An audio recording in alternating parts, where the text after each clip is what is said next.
Welcome back to another episode of Soda Space, a podcast about motorcycles in Taiwan. I am Michael Branica, and a YouTuber and off-road enthusiast, and with me is Sasha Finster, an off-road riding instructor located in Taichung. Welcome, Sasha. Thank you very much. So today we're going to be talking about the types of off-road riding that we do.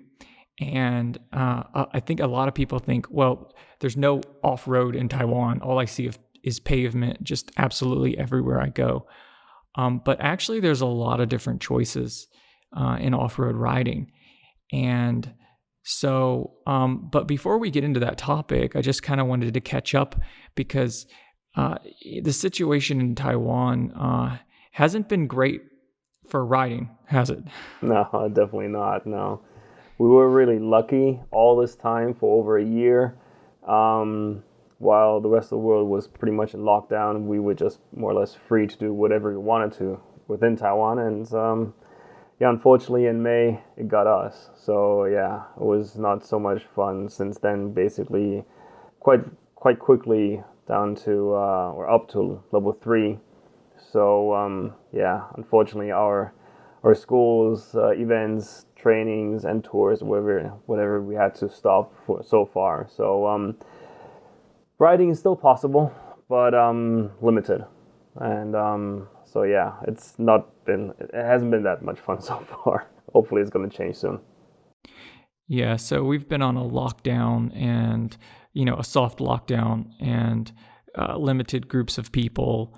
And so what sort of riding have you been able to get out on? Well, the good thing for us is, or a little better thing for us is, since we're looking for trails and dirt roads, whatever, so we can stay kind of clear of these normally busy areas. So it's okay, but then there's still restriction about not exceeding 10 people when you're outside, and you have to wear masks all the time and everything. So, which is understandable, safety first. But yeah, so far we've been able to have small rides with small groups, between 3 and 5, 6 riders maybe, and then yeah, just try to get away from the open road as fast as possible. And yeah, it's okay, it's just yeah, traveling it hasn't been that convenient. So the government is also trying to keep everyone basically, where you're located at, and should avoid unnecessary travel. And yeah, so we haven't been to the north or the east or the south since last month, or yeah, since May basically, which is yeah, you don't really, feel it when you're free to do whatever you want to. Now it feels kind of restraining.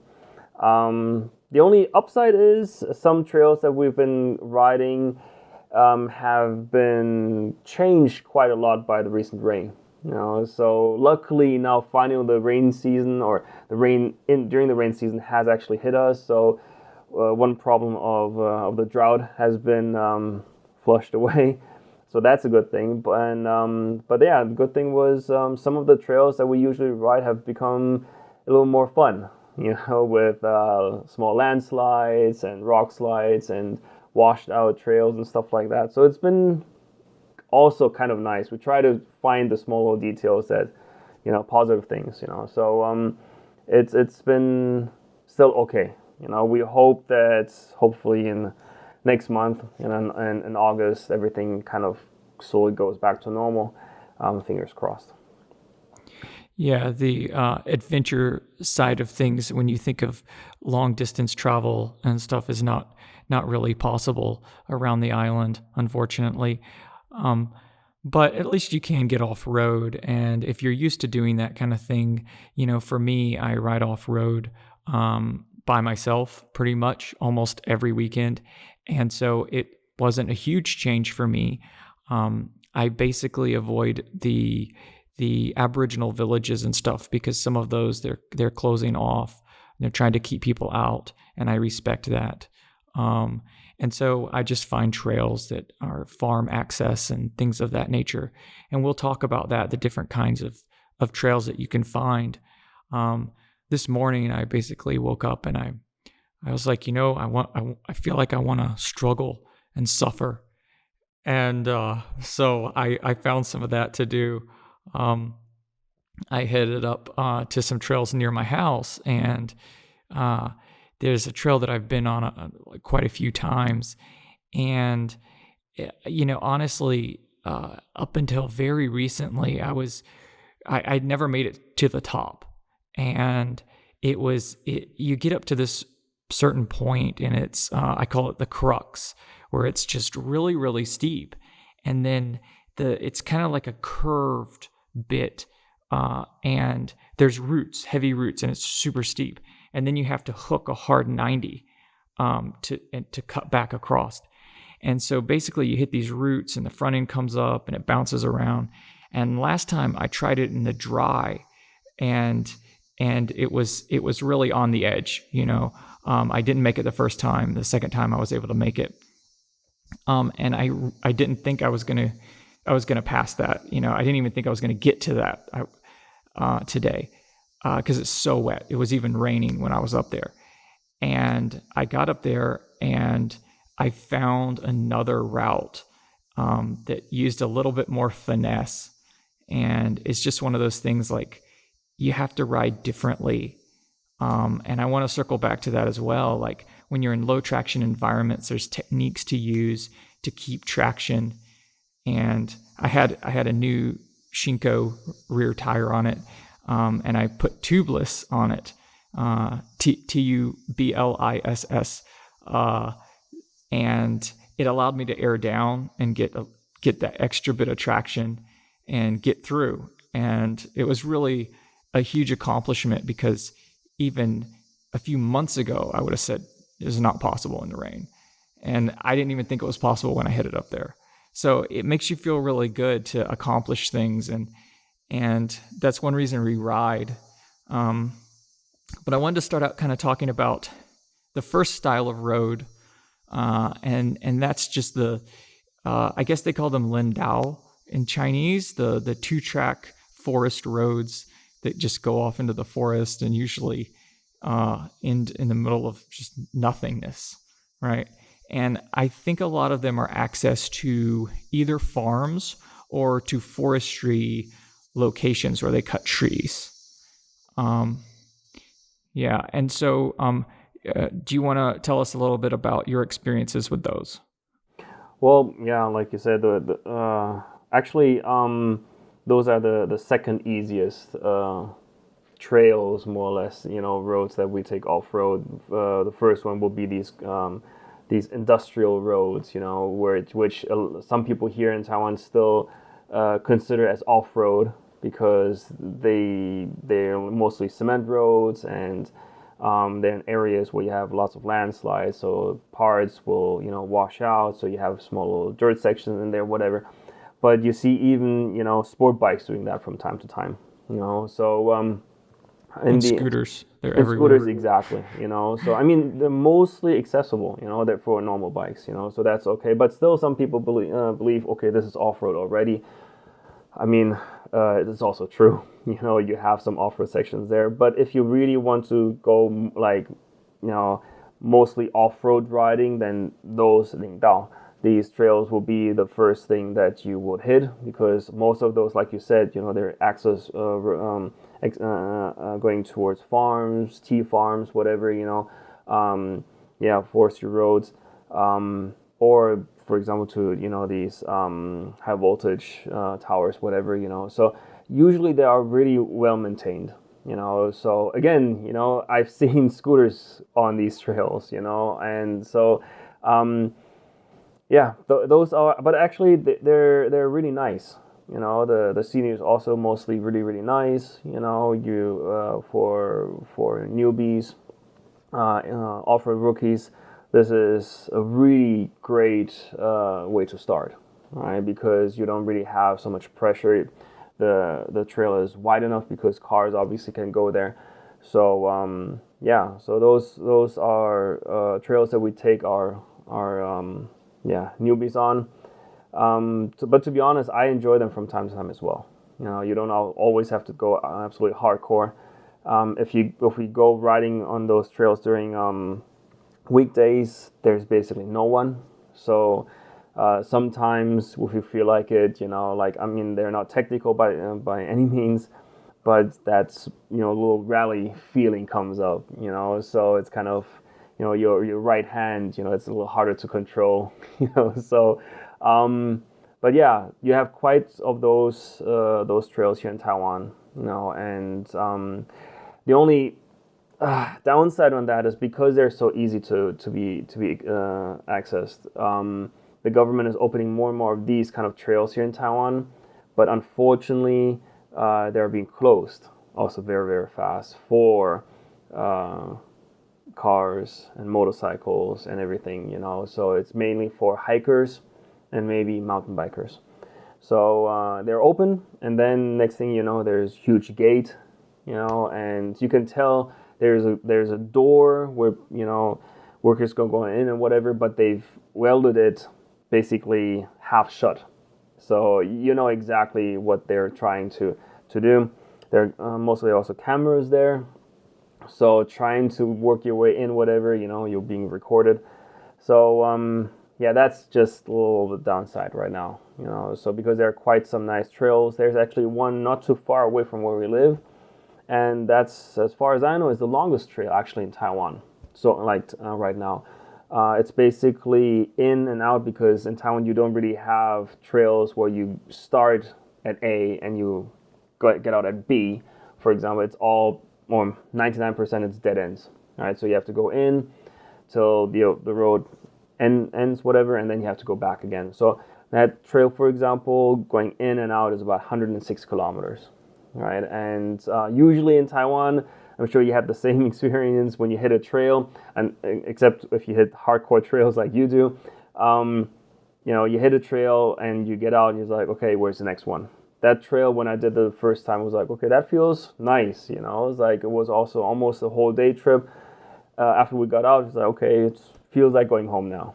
But also that trail, we hit it 2 or 3 times within a short period of time, and after that, it just shut off. And even when we went there were 3 gates that we basically had to pass. Right, so yeah, those are easy to access, really nice. 4x4s can take can manage them as well, but yeah, they're very very restricted. There are a few that are open, but yeah. Yeah, access is kind of a continual problem, and it's not just here, it's in a lot of countries. And later on, I want to get into a little bit about maybe what we could do to try and improve the situation. And it's really frustrating that access is such a big issue. And you know, it some of the other ones that we'll talk about, it becomes, you know, an even bigger fight, essentially. And in Taiwan, I feel like a lot of these places is kind of like everything is a gray area. It's not like strictly legal for you to be in some of these places, but then it's also not illegal. And as long as no one gets bothered by it, I feel like the Taiwan government is very much motivated by complaints. They don't want complaints. And so as long as no one complains, then it's, you know, they just look the other way and they don't care about it. And there are a lot more of those roads that I've found them on maps, and then you just get there and there's a gigantic gate and you can't get by. And it just makes you wonder, like, what if we could get back there and see all of these places, because there's so many. But yeah, I mean, you have to respect the rules, the local rules and everything. But the next part that I wanted to talk about is riverbeds. And riverbeds, they can be very easy. They can be a cruise, and they can be really, really difficult. And they can take a hard left in Yeah. the middle. you, Right. you feel like everything is fine, and then it's not fine. Very quickly, yeah. Yeah, and so what have your experiences been like in riverbeds? You have more experience than I when it comes down to riverbeds. Mine, because most of the riverbed riding that I've done, uh, were on ADV bikes, and so obviously we're a little bit more limited, due to the size and the weight of our bikes, compared to proper enduro bikes, but or dual purpose bikes. But yeah, I mean, Taiwan, again, when it comes down to riverbeds, ever changing, and they're really, really nice. And if your skill set is up to that level, I'm sure it is a nice challenge and very rewarding. You know, the only thing is, like you said, and I've had the same experience, I almost killed my Africa twin ones, uh, in a very stupid, unnecessary way, because I didn't take a 90-degree turn that I should have done, and I took a little bigger turn. And yeah, and I foolishly thought that the whole river was at the same level or depth, so let's put it this way. And only afterwards I realized they only, prepared that road underneath the water, but you had to take it in a 90-degree angle, and obviously I didn't. So I went off that, prepared road underwater, and luckily a friend was there and helped me, pull my Africa twin out again. So it was all fine. But yeah, it is, since then, when it comes down to water, I'm a little paranoid, because on smaller bikes you can just flip it over, get the water out. The spark plugs are easy to access, and you should be good to be going again after maybe half an hour or so, whatever, if there's nothing too serious, right? We've had that with one of my students. He's riding a 990 ADV KTM, and we came across that water crossing, and he dropped the bike just for a second, wouldn't start. We ended up trying to get it going for almost 3 hours, and we did the same thing. 4 people did the same thing, just lift the front wheel, try to get the water out and everything, and just wouldn't work. Luckily, I had a rope with me, and I towed him out on my 790. For I don't know how many kilometers, and I went back to our hotel, and we worked on it for, like, I don't know, 4 hours or whatever, till in the middle of the night, and it got, was going good again. But yeah, I mean, riverbeds are really, really fun. But yeah, you really have to know where your limits are, and you have to be able to determine when you're gonna stop, because yeah, it can be very rewarding. It can be very frustrating at the same time. Yeah, and it doesn't take much water at all for that to happen, for you to Yeah. drown the bike. We were doing, lots of deep river crossings down in Wujie. That's a really famous one. Everybody knows about that one. And we stopped, and there was, maybe a couple hundred mils of water.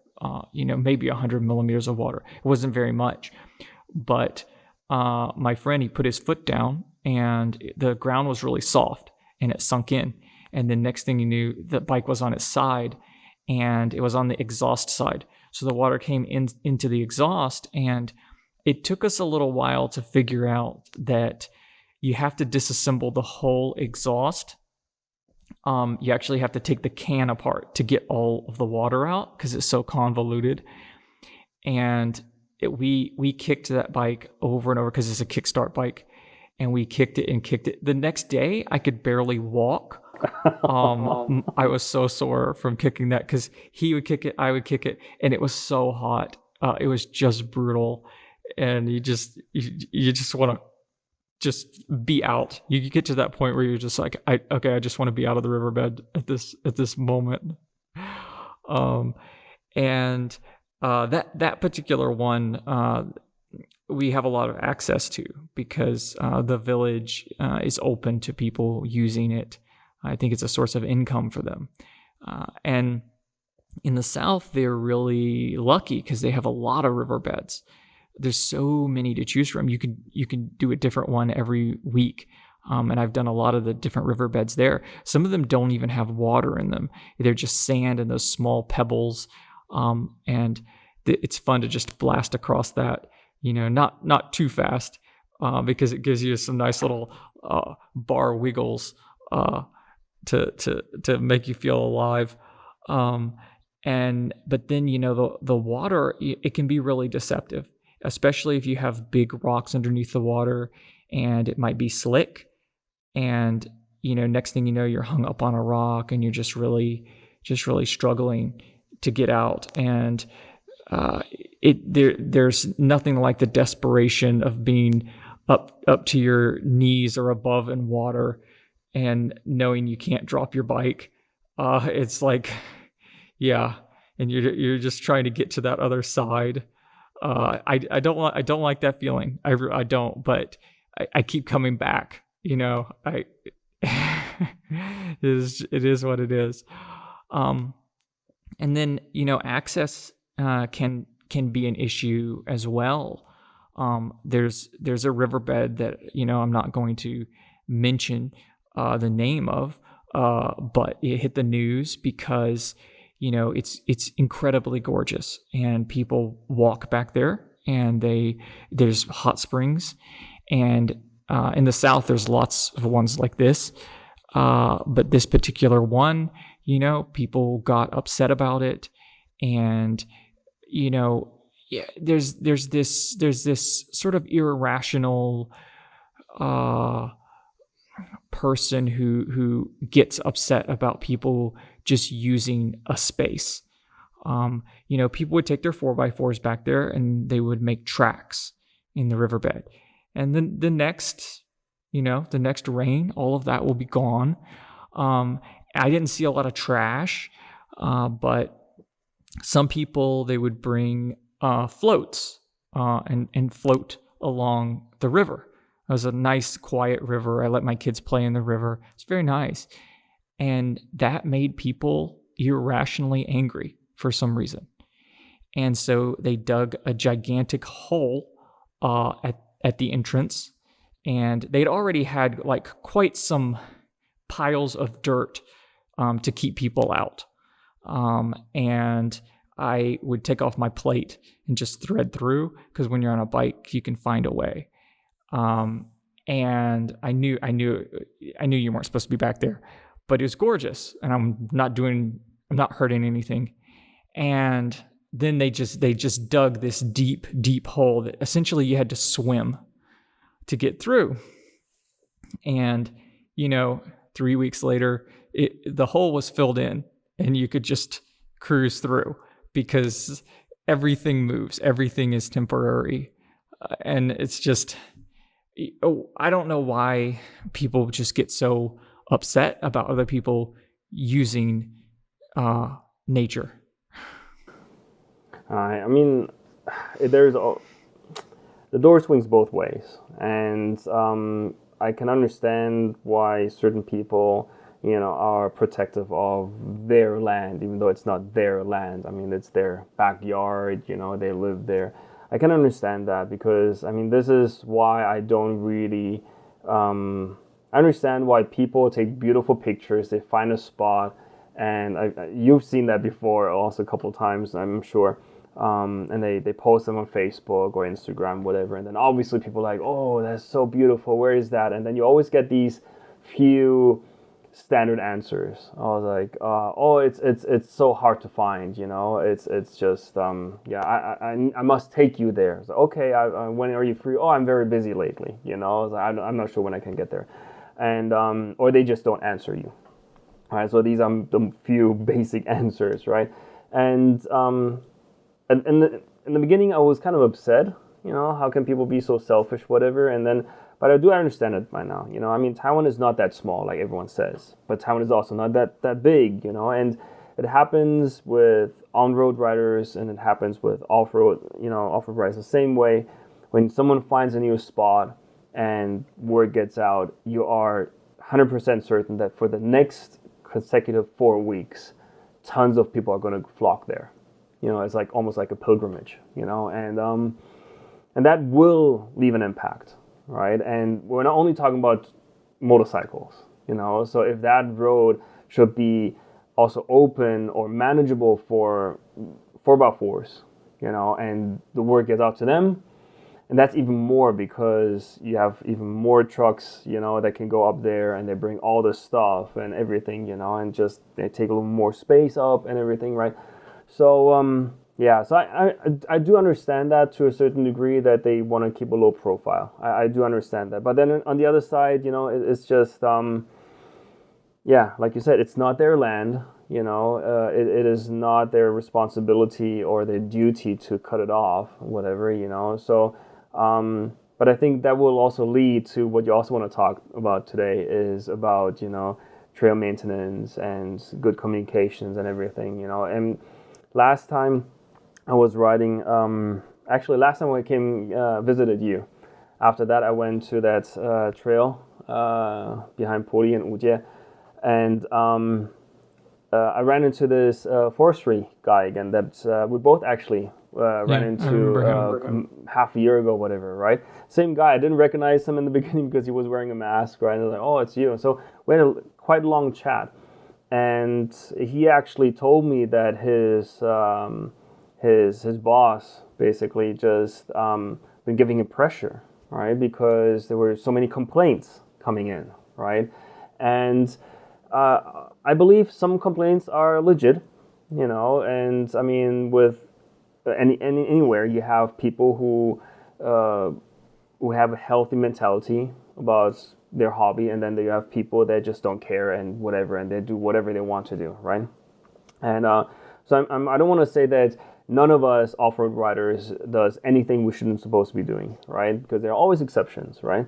But he told me that he's been quite under pressure to basically close trails down, right? And from his superiors, right? Because complaints, right? And he lives there. He's also an Aborigine, right? And he told me, like, he was trying to talk to him. It was like, they're good and bad and everything, right? And so unfortunately, actually, we had a really nice long talk. And once this lockdown eases up a little bit, he invited me, like, come to our office, right? We arranged a meeting where his boss and other, people will be there, and I can more or less plead my case, right? And to promote a more healthy, hobby, let's put it this way, right? Mindset, right? And because I'm pretty sure the majority of people who enjoy off-road riding, they respect nature, right? They don't really do things that we're not supposed to do because we want to keep enjoying it. We don't want to. Taiwan is not that big that we could enjoy one trail once and that's it. I mean, in some other place you can do that, not in Taiwan. So, so this is actually a good thing. I'm really looking forward to that. So hopefully next month and 2 months I can go up there. And I told him, I already sent him some information. It's like you can go through that already to understand what we're doing and stuff. But Taiwan is just very, very beautiful. If you think Taiwan, if you travel Taiwan on tarmac and you think Taiwan is beautiful, you haven't seen anything yet, right? And the harder it is to get to a certain place, usually the more beautiful it is, right? So, but yeah, this is just something that we're also trying to work on for the future, just to keep enjoying that. Yeah. Yeah, that's really interesting, and it's good to hear that you're able to start a dialogue in that area. I think one thing that puts us on a back foot is basically the hikers. Like, they have all of these associations, and they go back there and they cut the trails and they trim the trails, and you can see their flags everywhere, and they mark the trails. And there's nothing like that I've seen for motorcycles. Maybe there is, and I just haven't seen it. If if they're doing stuff, I really have not seen them active at all. And I think there's this general view that they just go back and destroy things, and they have all of the lobbying power because there's so many hikers. I mean, there's millions of them crawling over every mountain over here, and yeah, one of the things, like, the point that I want to make is, like, you have to kind of put things into perspective sometimes. Like, what is your purpose? If you want to shut down, what it is we're doing, what's your purpose? Like I said, they're complaining about the riverbed that people are using, and if you're complaining about damage to the riverbed, like, we're not really damaging anything. When you turn around, they're sitting there digging massive holes and trenches and stuff with those excavators. They're moving dirt across the whole thing, and it's like, the amount of dirt that they move in any one of those or operations is massive. So if you feel like the riverbed needs to be somehow protected, well, why don't you go back after those guys first? Because we're not really damaging anything. And the same goes for those forest places and those trails that he's talking about. They're doing a logging operation right now, and they rip the whole hillside. And that's how they do it, right? And okay, if that's how you choose to log, I know there's other places that do things differently. They thin the trees and they leave trees, but the ones that I've seen, they don't leave anything. It looks like a war zone. They just, like, absolutely level everything. And so the amount of damage to a hillside, to nature, that one of those operations does is so much more than we could ever do in a lifetime of riding these trails, really. This is a very important point that you made, because it's kind of like, I mean, again, I try to see both sides, and it's just, you start with the majority. That's simple, and I the same experience. So far, luckily, we always had nice experience with hikers, right? We had a few where we got into a discussion, but everything was nice, friendly, and respectful. But still, I mean, the majority of people who use those trails are hikers. And when it's exact same thing what you just said, and they're like, yeah, but you're just, like, there's one thing that I don't, mess around. It's like, we are motorcycles, we pollute. There is nothing about that. To a certain degree, we do pollute. Yes, because we have engines, we burn fossil fuels. Yes. But it's just very convenient, to overlook that you got up here in, a bus, in 5-10 T5s, and stuff like that. Does that do any pollution, like any harm to the environment, whatever, This is, conveniently forgotten, right? And on top of that, to carve out a road, a trail in the side of a mountain, so, these, trucks, whatever, can access these places, that takes a lot of work, a lot of big machinery, and a long time, right? To an excavator working there for, I don't know how long, maybe sometimes even years, right? Does that cause any effect to the environment? Oh, obviously yes. And exactly the same thing what you just said, and it's just sometimes, and right now we're in this whole, environmental thing, and I do understand we have to be more environmental friendly, whatever, but then on the other side, a lot of people who are, are being so, let's say, so strict about these things, they don't do anything besides, I mean, and it's not by any means criticism, whatever. Everyone is a little bit different, but these people, they basically just, do their thing at work, whatever, and then they go on a stroll, and that's it. And that is all they want to do, but that's fine for you, but some people, they want to do other things and a little more, whatever, and it's just kind of, don't be so self-centered, and then at one point that's why I kind of sorry to cut you off, but that's really one thing, because what you just said, that's, I don't want to say damage, but that effect that all these big machinery are had and are having in the mountains, we have to ride, for decades to cause the same impact, right? And so pollution-wise, now that doesn't exempt us from fault, right? Definitely not, right? But just because, and most people that complain, the biggest thing that they rode was a scooter, 125 scooter maybe in their life, right? And they hardly ride scooters; they drive cars, right?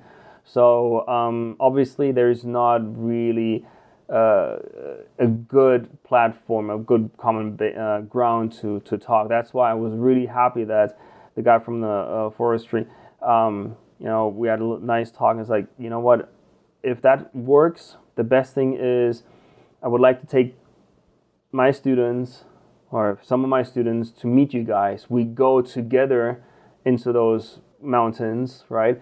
And I mean, to understand each other, right? We understand what you are doing, because some of us just think that you guys are just, running around the mountains from time to time, look and then go back again, like you're not really doing anything, but you are actually very knowledgeable about that ecosystem and everything. So we can actually see what you're doing. You can see what we are doing, right? And we can, make better decisions from there, right? Rather than being, just naive and ignorant about the other side. So this was a really good point of yours. Well, most of the Aboriginals that I've come in contact with are pretty pro motorcycle, because they use their farm bikes to get back there and to do their hunting and things of that nature, and they've always been really friendly to me.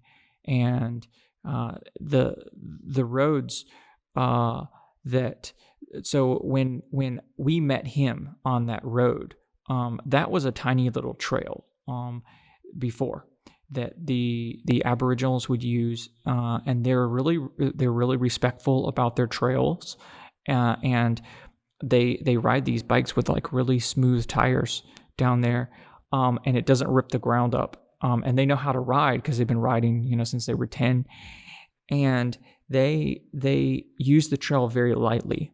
And I also consider myself to be a light user of a trail. After I've been, you can't really tell. And that's not true for all dirt bikes, for sure. And I'm going to get into that. But then the Forest Service came in, and you saw how they ripped the whole trail into a massive road. And I don't know what their purpose in that is. I went back one time recently, but I haven't been back super recently.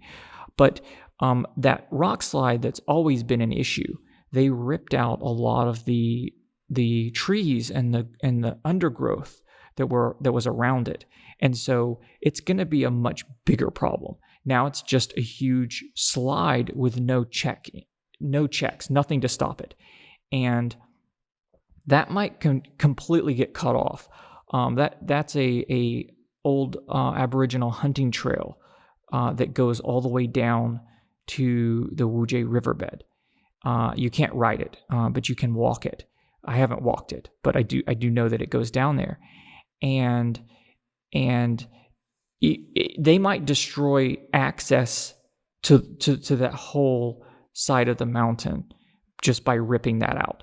Because once you remove all that vegetation, there's nothing stopping the water. And the water is more powerful than all of our bikes and all of our machines and everything. It just moves. And it has time on its side, and it just keeps going. And it's really interesting. This year has been a very, very interesting year, because last year we had 8 months of drought. And that was a real driver. And we talked about how they post online like, hey, look at this place. Some blogger posts it, and next thing you know, next weekend there's 50 people, and the next weekend there's 100 people, and they never stop. And I've noticed it. There's a few drivers in this. I think one of the things is COVID-19. Last year, people were getting out of the city, and understandably, right? And the amount of traffic that I saw up here in all of these places to all the waterfalls and everything went through the roof. The hikers, the campers, everybody. Every campground is packed full. Everybody's buying camping gear, and a lot of these places got overrun. And then you add on to that fact that we had a long drought where there's a lot of trails that they get washed out very quickly, and it becomes very hard to access. And when you have 4x4s going back there and there is no rain, they make a path and they make it easier and easier and easier. And I was able to get places that I've never been able to get before. And my friend and I got to some really cool places. And it wouldn't have been possible without the tons and tons of 4x4s just going back there. And very interesting year. Now the rains came in just, over the top. Sun Moon Lake went from 30% up to 100% essentially in a month. And we've gotten so much rainfall, and we needed it. We needed it really badly. But then you have land moving, land sliding everywhere you look. And yeah, it's really interesting. So these trails that we're talking about, access, like I said before, access is kind of a gray area. It's just something, if no one complains, they look the other way. And, whose land is this? I think it belongs to different people. A lot of it belongs to the government, maybe. And the hikers maintain it, and they feel like they own it because their hiking club came out there and they cut some bushes, and now they own it. And I talked to a guy who's just like, my trails, those are my trails, because he cut it, because he cut some weeds back. And I know he worked really hard to get access to it. I know that he contacted the people to have his events out there and things of that nature. I know that it's beyond that. But at the same time, it's like just because you do some work back there doesn't mean that you are the owner of this trail. We have I just recently had a nice talk with some friends, and I also heard similar things where I live, Taichung Dadu Mountain, right? And this is not so much trails. It's more like, enduro riding and stuff. It's more like a big, training area. Let's put it this way, right? I mean, if you really want to enjoy nature, you go up in the mountains. You don't ride here, right? But this is still a nice place to practice. We have our practice sessions there, and everything. But we share that area with the dirt bike riders and also mountain bike riders, right? And it's been a long time now, this rivalry, between mountain bikers and dirt bike riders, right? And I think both sides, and I would actually lean a little more towards the motorcycle side, actually have caused, damage, right? And but yeah, I just recently I heard a similar story, that some guy, and I have 110% of respect for the mountain bikers who, in the summer, in the scorching sun, are digging trails and berms and jumps and everything. It takes a lot of work, and they don't usually, as I haven't heard of, they don't really get excavators, whatever. That's all, made by hand, right? And I completely understand if they work that hard and then some stupid dirt bike riders come and just rip it up, within 10 minutes, And I completely understand that. But then on the other side, same thing, claiming that this trail or this section belongs to them is also not true. You know, all respect to you, and for you putting in sweat and tears, and building something like this, and people should respect that, and people should treat it well.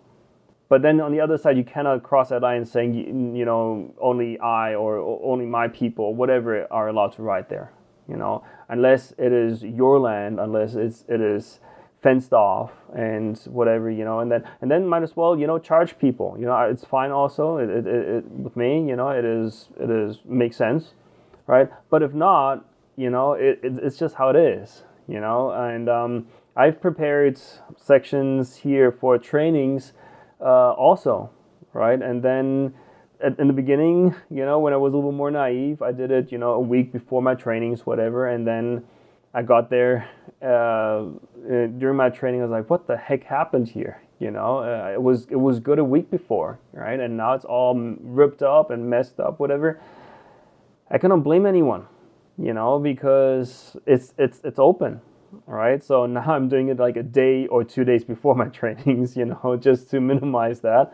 But I cannot fence it off. I cannot, get mad at people because it's just open, right? And this is just, but this is also, hopefully, it is open for communication, because I think this is towards what you're heading for is.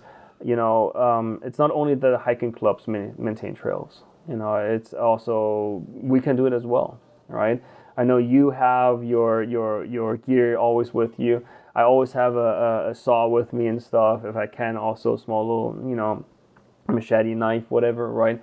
And we can do our part as well, and especially what you just mentioned, all these trails that have been through the dry season, whatever, and then with the water coming in. It's so funny when you have then all of a sudden hikers posting in their blogs, whatever. Oh, see, these ruts, all these dirt bike riders and blah blah blah. But it's very clear and obvious that this was caused by water, right? Because when we ride our ruts, when we create them, they're more or less straight, right? They have a certain width, right?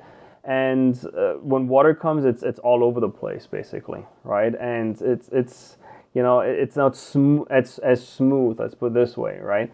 So, but we're to blame, right? And this is something where you cannot please everyone. And I know there will always be these people. It always reminds me of this. In the South, I have two for every training. I have 2 training areas that we go to, and the second one got shut off.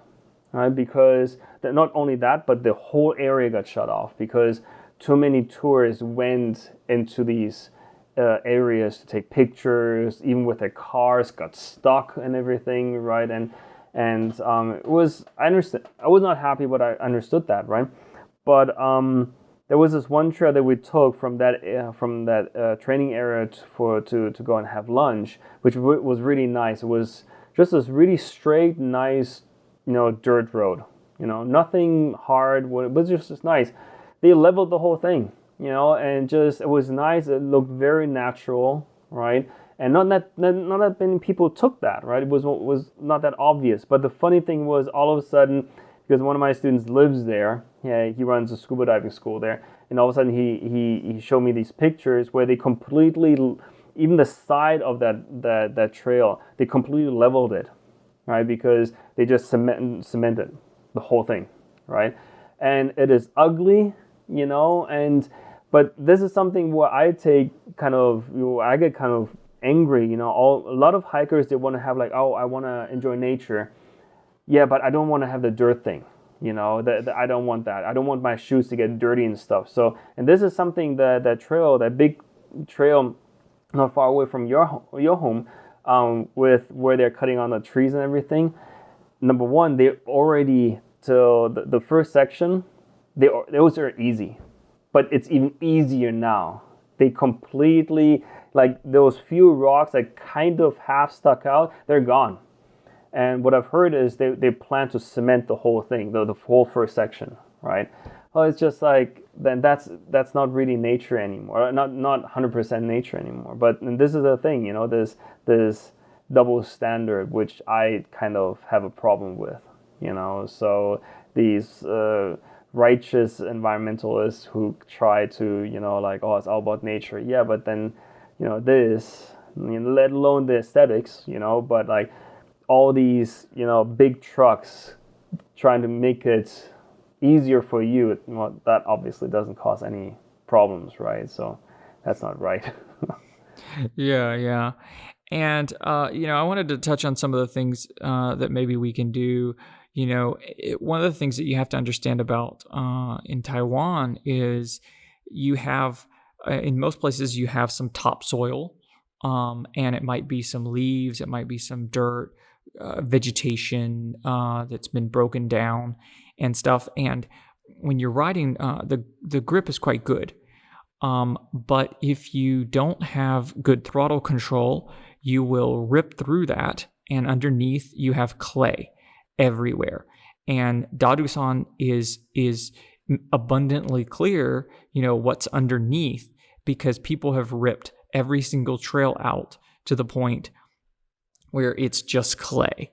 And in the summer months, it turns hard as rock, and then in the winter, in the rainy season, it just becomes just slick like ice.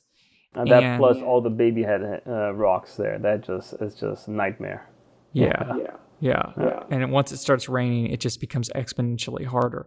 And there's a couple of trails up near me where they were secret at one time. They were hiking trails, and then dirt bikes found them, and more went, and they rip through the topsoil. People who don't have throttle control, they spin their tire and it cuts down, and then you're on clay, and you're slipping and sliding, and then they just keep cutting the rut deeper and deeper and deeper, and then the rainy season comes and it just becomes twice as deep. And the thing is, the rain was always going to be there. Because in this place, you can look to the side and you can see a deep old ditch that was dug by rain. That's where the rain used to go. And now that the dirt bikes went through, now the rain goes through the middle of the trail. And they are to blame for ruining the trail. And now the whole thing is a slick mess, and it's hard to walk on if it's wet. And so, like, I understand that the hikers get a little bit peeved about it, and I do too, because of how they use it. And so when you're riding, maybe you can speak a little bit more about this, but you have to kind of feel your traction. Don't rev the engine up so much. With your guys' bikes, you can probably do it right off idle. And then you should have clutch control where you can actually hold the bike on a hill from rolling back with just clutch power. And you don't move forward and you don't move back. You just hold the bike there in one place. It's a skill that you can practice. And then you just ease the clutch out. And if the rear tire starts spinning, which it will at some point, then stop. I've seen guys just go wah, wah, wah, wah, wah, wah, wah, and just twist the throttle until they dig a hole. And it's like, you didn't move anywhere. And then, half the time it's because the front tire is against something. So if you aren't moving forward, move back a little bit, even if it's 100 or 200 millimeters, and then hit that with a little bit of momentum, a little bit of rolling, and then you'll roll right over it. And with this technical style of riding, you can make it so much farther, do less damage, use less energy yourself because you're not lifting your bike constantly out of holes that you've dug with your back tire. Just taking that time to learn a skill. So many riders don't. They don't take that time, and they don't learn. Yeah, this is. I mean, I think we've covered that also a little bit in previous podcasts, but this is something where I sometimes have the feeling I'm easily misunderstood. It's not. Sometimes I get the feeling people like, okay, like with MSF and Sasha, we don't like small dirt bikes. I own a KTM SX 350, right? Like before it was mostly for supermoto use, racing supermoto everything, and recently more off-road use. Like I have no problems. I have one of these bikes myself, even though it's not an enduro bike, but I still use it track and on trails. The issue I have is, and I've seen it in within my students as well, and I tried as much as possible to share my thoughts on that. Whether or not I'm right is, people can decide themselves. But the thing is, like, there's a huge temptation coming along with small bikes, and if I'm a little more blunt, is many people, percentage is not important right now, but many people, they buy small bikes because they don't want to take trainings. That's simple, right? Because less pressure, because it's small, easy to fix, right? And it feels like you don't really need training. It's really interesting. If you start playing tennis, golf, skiing, no one starts these sports without taking classes, right? But with motorcycle riding, it's different. Why? Because almost anyone can ride bicycles. Hey, a motorcycle is a bicycle with an engine. It's the same thing, So, and even among my ADV students, and this is one thing where it's not better or worse, but I actually like, and most of my students, like 90+% of my students, they had no off-road experience before. Like probably not even taking a mountain bike off-road, right? But I like that because a lot of people, they on small bikes, they're powerful when it comes down, especially in Taiwan, to enduro riding. The number one bike that you see is a 300cc two-stroke. A KTM, EXC300, Husqvarna TE300, whatever, because Graham Jarvis is riding one, because Johnny Walker used to ride one, and all these, people.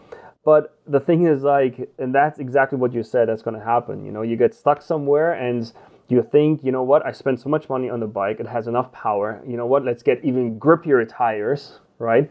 And let's just, it will move eventually. If the bike is not going to move, the mountain will move, basically, right? And and that exactly happened, and obviously I completely understand that, because this is not right, and a lot of times, this whole, stuff, I told them, just watch, the Red Bull Hare Scramble, watch the Romaniacs, and really listen to the engine, to the revs of those pros. You hardly hear this, like this ripping on the gas, it's always smooth. Yes, you have that occasional once in a while where they go ballistic a little bit, but even these really hardcore things, it's always smooth, right?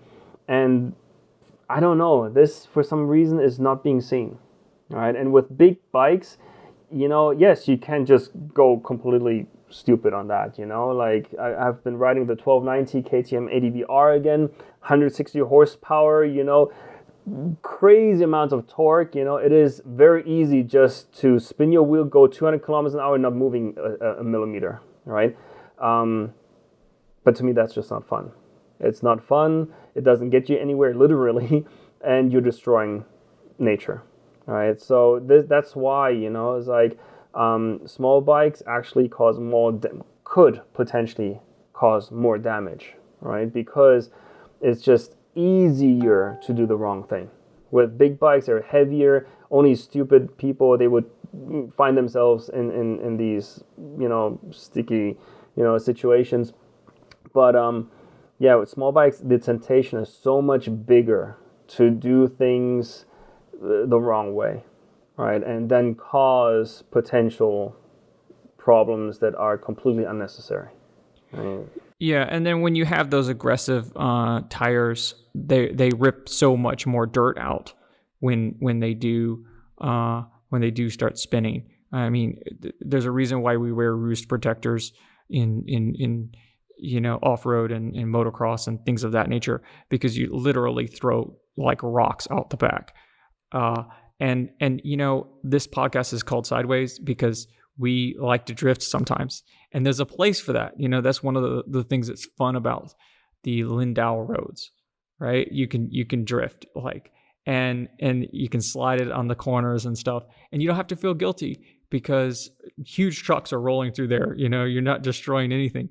But when you're on one of these small tracks, you should use a little bit of skill. And if you can't get up it without ripping the trail out, just don't go up it. But they ride in these big groups and they feel this pressure to do it. And the people are like, "Oh yeah, you can do it. You can do it. I'll just pull you up." And then like my favorite one is when you see these guys who obviously have no skill just put both of their feet on the ground and pop the clutch and shoot the bike. and you're just like, that was really unnecessary. The professional guys, if you watch them, their wheels barely slip until things are like vertical, and then they really need to get that last 2 meters, and then they'll shoot the bike. And that's in a competitive environment where they need to make it just for the time to win. It's the difference between first and fifth place in the competition, and that's understandable. But these guys are doing it in the easiest situations, and then everybody laughs, and they have a big laugh, and it's like, that's a really bad habit to get into, like shooting your bike places. No, I mean, for a lot of people here, that's part of the game. Like number one, when you ride dirt bikes, you have to crash. Number two, in order to learn, you have to crash. Now, I personally, since I'm biased, I'm mostly with big ADV motorcycles, right? Obviously, you don't want to crash these bikes because that's going to be very dangerous and costly, right? But then on the other side, I don't have a problem with crashing, but in my like full-heartedly, I hate crashing. I don't want to crash ever. It's like even off-road, I don't want to crash, and I'm upset every time I have to lay down my bike, whatever, and this, what did I do wrong, and I don't want to do that again, right? Because it's just I just don't want to, right? I know it will, right? So I'm not surprised. Oh my gosh, my bike went down now. It's not like that, like that's why we have crash bars, we have skid plates, we have hand guards and everything, all these things. Same thing with protection, my guys know if we go out riding, you have to come in 100% gear. That's simple. And you want to have 100% ADV experience, you have to ride 100% gear. If you show up with, jeans or whatever, like you go home. That's simple, right? Same with a bike. Make sure that your bike is up to the task. That's simple, right? And, I don't want to crash. That is my one thing, and with small bikes here, it's kind of like, well, almost encouraged to crash, and, even if you have the money to fix your bike, it's just, to me, it's not the best mindset because you're not taking care of your stuff, right? And the best ways to take care of your bike and yourself are skills, right? And no matter how it's kind of self-promoting for me and stuff. I understand that, but to me it's really important because, it's almost 360 degrees bad. If you don't have skills, you hurt your bike, you hurt yourself, you hurt the environment, right? So if you do these three things, then you won't have a place to ride, or you don't have a bike to ride, or you cannot ride, right? So it's just bad all around, right? So, but then, most of the people I know, for example, they got seriously injured on small bikes, not big bikes. On small bikes, they broke their legs, they twisted their knees and everything on small bikes. I'm not saying that people on big bikes don't get injured, right? But what I've seen here so far, the percentage, the ratio, it's leaning towards the small bikes, right? Mm-hmm. So, like you said, knowing what to do, it's so much more fun, right? And again, 360 degrees good. you know what you're doing, you have more fun, you don't get hurt, your bike is still in order, and the trails that you ride still look good, and you can come back and enjoy it again. So you can twist the whole thing around again, right? And everything is better, right, than worse, right? Yeah. So, but unfortunately, in Taiwan, and there are some really good riders, right? The problem I have is they use this whole, I'm not sure how to translate that directly, but it's basically just they learn through crashing, right? They learn the hard way, basically, more or less, right?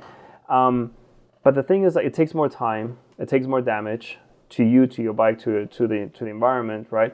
And after 10 years, you're really good, and good for you. You're good, right? Without taking any training, whatever, you're really good. But if you look back, is there a better way, more efficient way, a more cheaper way, a more environmental friendly way? And I think there is, right? So, yeah, that's what we're talking about. That. Yeah. I think I'll close it here, and because we've been going an hour, so I kind of want to wrap it up. But I did want to emphasize one point. Is that basically like be aware of the trail that you're on and how much traffic can it really take. There are many trails that I've been riding for years and years, and it has very little traffic. I knew that bikes would go on there occasionally, and then this year we had a ton of bikes find out about it, and I see people posting the location on groups of thousands of people, and you don't know who's going to come behind you. When you post it on a public group on Facebook, you don't know who the next person is. And if this is not a secret spot, then who cares, right? But if this trail that you're looking at, if 100 bikes roll over this in a short amount of time, what's the condition going to be like? And if the answer is not very good, then you should consider being a little coy with the location. You don't need to post a photo with the top, the sign that says how many meters it is and the exact mountain it is, because when people see that, they will punch it into their phones and they will find a way to the top. And that's just a way that you can kind of protect the trail. It's something that in caving, I was into caving in the States, and we don't make public the cave locations because caves are the kinds of things that you can just walk in. And when the wrong people walk in, they destroy things, things that took thousands of years to make. And so we can just kind of do our part to try and protect it. And hopefully we can talk again soon about getting an association together that will try and maintain these things and give back a little bit. I think that will be really nice. But I don't think we have any more information at this moment until you have a meeting, correct? Yeah, hopefully next month. I do hope so that we'll be able to have that chat, that meeting with them, and let's hope we can go from there. I mean, this is the thing, it's like Taiwan, when it comes down to that, it is not that big, and if I do understand and I agree also, it is, announcing where all these places are might be counterproductive. To me personally, because Taiwan is not that big, I think that's what I'm trying to do, is also kind of try to instill a mentality of, taking care of what you need, right? You take your bike to maintenance, right, and stuff. You take care of your bike. So from time to, you don't have to do it every week or whatever, but from time to time, because there are so many of us, right, like small dirt bikes and big ADV bikes, whatever, it shouldn't be that big of a problem from like every month or, frequently to take turns and make sure that everything is in order, and to instill this kind of mindset slowly, so then we can actually enjoy almost all the trails, for a long time. right? And obviously there will be some black sheeps in there, but the majority would be, looking out for these trails just as much as, let's say, hikers would look out for their trails, So I think communicating that we also, take care of nature in our way, I think could help everyone in the long run. So hopefully that's a long-term goal, right? But we have to start sometime, so why not now, right? So hopefully this could after a few years could improve things here, hopefully. Yeah. So with that, I'm going to close the podcast here, and join us again next time on Sideways. All right. Thank you.